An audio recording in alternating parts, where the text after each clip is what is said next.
Diesel બચાવવા માટે માંગરોળ માળિયાના ધારાસભ્યજી ભગવાનજીભાઈ કરગટિયાનો નિર્ણય.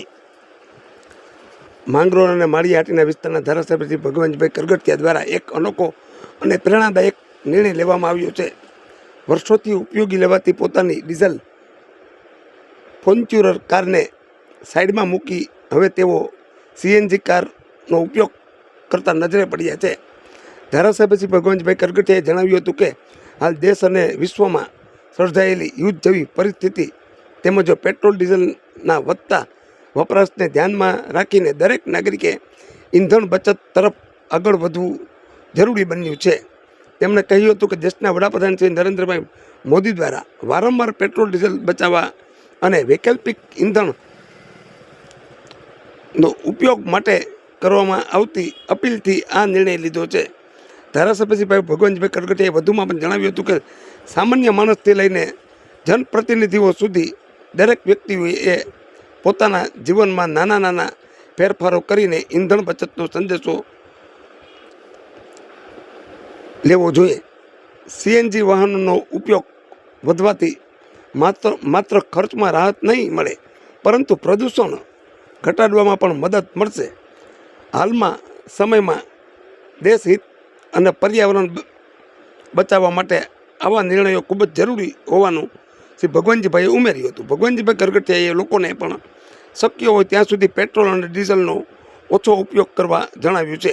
તેમજ સીએનજી અને ઇલેક્ટ્રિક વાહનો તરફ વળવા અપીલ કરી છે. ધારાસભ્ય શ્રી ભગવાનજીભાઈ કરગટિયાનો આ નિર્ણય તમામ ધારાસભ્ય અને રાજકીય આગેવાનો માટે ખૂબ જ પ્રેરણાદાયક નિર્ણય છે. અહેવાલ સંજયભાઈ વ્યાસ, માંગરોળ.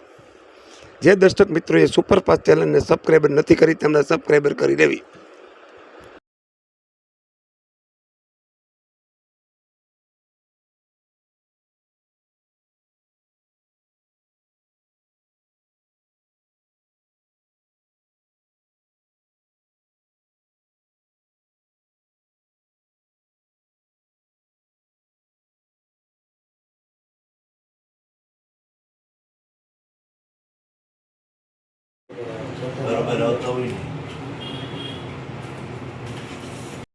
આપણા લોકપ્રિય વડાપ્રધાન આદરણીય નરેન્દ્રભાઈ મોદી ઈરાન અને ઈરાક યુદ્ધના હિસાબે જે અત્યારે દેશમાં ડીઝલ અને પેટ્રોલની જે તંગી પડી છે એને હિસાબે દેશવાસીઓને અપીલ કરી છે કે ઓછામાં ઓછું ડીઝલ વાપરો અને ઓછામાં ઓછું સોનું ખરીદ કરો.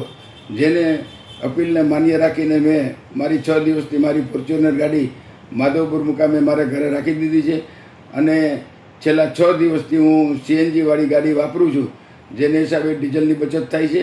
અને આ લોકો આવી અપીલ મેં માન્ય રાખી છે અને દરેક લોકો આ અપીલનો અનુસંધે તો દેશમાં ડીઝલની તંગી ઓછી રહી અને લોકોને અને દેશને ખૂબ જ મોટો ફાયદો થાય એમ છે.